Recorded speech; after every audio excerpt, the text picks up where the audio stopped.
Leaving France now for sunny Spain, we're going to take a look at the Spanish Baroque. If you go with me to page 85, figure 1312 on page 85.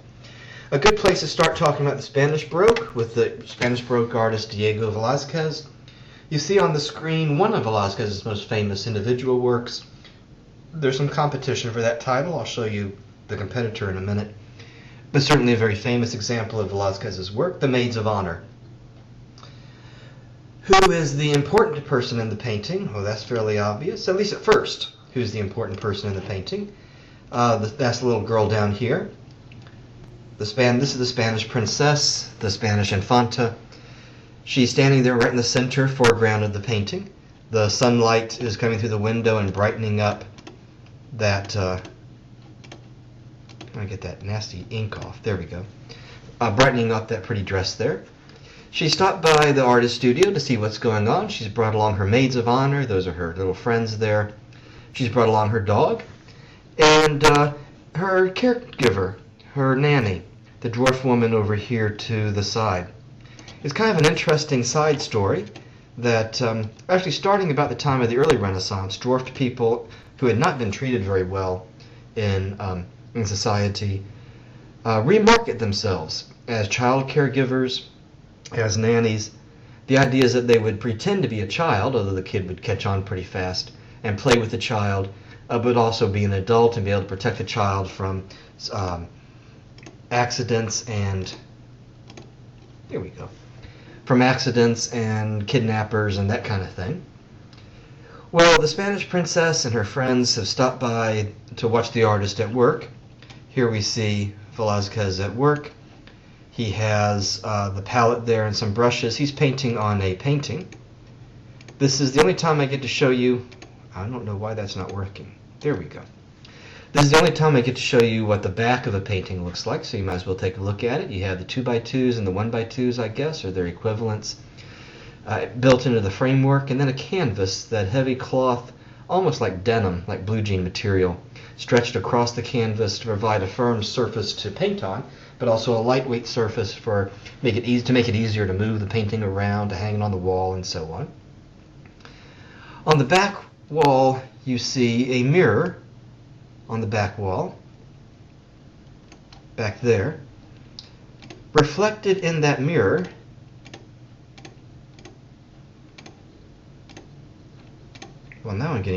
there we go. Reflected in that mirror are the King and Queen of Spain. So if the King and Queen of Spain are being reflected in that mirror, where are the King and Queen of Spain? They're actually in three places in the painting. They're reflected in that mirror, and that means that they are where you are. That they're standing where you are standing as you look at the painting. And you realize that all of a sudden you are playing the role of the King or Queen of Spain. And your daughter's eyes are looking at you, other figures' eyes are looking at you, and you realize that you're the subject of the painting. The artist is painting your picture on your portrait in the painting there. And that in fact you're playing the role of the King or Queen of Spain in the painting. You'll remember, I know you will, Jan van Eyck's painting, The Arnolfini Marriage, that we looked at out of the early Renaissance, with Van Eyck sticking himself into the background in a mirror. Velázquez, writing about this painting, said that he had seen Arnolfini's painting. He thought that was a pretty cool idea, but he didn't want to just copycat it. He wanted to turn the idea inside out. And if you think about it, that's what he's done. He's put the really important people in the background, reflected in the mirror, and himself in the foreground painting the portrait, taking that idea and turning it inside out. Well, that's what's made this certainly a competitor for Velázquez's most famous individual work. On the next page, page 86, figure 1315, you have a portrait that would be a runner-up here, a portrait of Pope Innocent X. Until the Mona Lisa takes over as the most famous painting in Western culture, this would be a good runner-up for it. Velázquez paints this portrait of the Pope. When the Pope saw the portrait, the Pope turned away suddenly and said, "It's too true. The portrait is too true." He's captured the kind of shadiness of the character in the eyes, the shiftiness in the eyes, and the Pope himself said this was too true a portrait. He didn't like it because it had captured his his character so well in the painting. This painting became owned by the Pope's family, his brothers and sisters, and for a couple hundred years it was kept in secret, and only big shots got to see it. You had to be very well connected politically, or connected in the church, or connected in the art world to have a chance to see the painting. And so it became very famous, although very few people had ever seen it, because very few people had ever seen it. It's now been released by the family, but for some time had that kind of mystique about it, and for a while might have been the most famous painting because very few people had ever seen it. Well, I'll give you some other examples of Velázquez's work there in your textbook, as you see a very skilled portraiteur and a skilled painter. On page 87, another big name for the Spanish Baroque, El Greco. El Greco, no, I'm sorry, on page 88. Where are we? Page 88, figure 1318 on page 88. El Greco's Martyrdom of St. Maurice. Maurice, a martyr from the early church, a Roman officer who converts to Christianity and is executed. Here we see one reason why El Greco is called a late Mannerist. By the way, don't be confused by El Greco's name. He's a Greek person, but he works in Spain, is considered a Spanish artist. El Greco, that's Spanish for the Greek guy. It's a nickname. His friends called him the Greek guy, El Greco, and that's the name that he painted under professionally. El Greco is sometimes called a late Mannerist. That's because he's working about 100 years after the Mannerists have kind of died off, but has kind of ended as a movement. But he's obviously influenced by the early Mannerists that we talked about when we looked at the High Renaissance and the Northern Renaissance. Here we've got the overextension in the figures, especially from in the torso area, from the shoulders to the hip line, that overextension of the figures. We've got the odd color schemes, the fluorescent yellows and blues and greens and reds and so on. And then the clothes that are too tight. These clothes are way too tight. These people get dressed in the morning with a can of spray paint. I mean, I don't care how tight you weave spandex, you can't get it to go inside your belly button. These people dress way too tight. I'm not going to go into more of the story here. It's an interesting martyrdom story from the early church, but you see definitely the characteristics of mannerism being portrayed in El Greco's work, and that's why it's called a late Mannerist. If you go back a turn of the page to page 87, figure 1317 in your textbook and on the screen, you see arguably El Greco's most famous individual work, The Burial of Count Argaz, figure 1317 on page 87 in your textbook. Here again we've got the overextension in the figure, in the torso area, the long thigh of John the Baptist here, the long arm of Jesus up here, those characteristics of mannerism.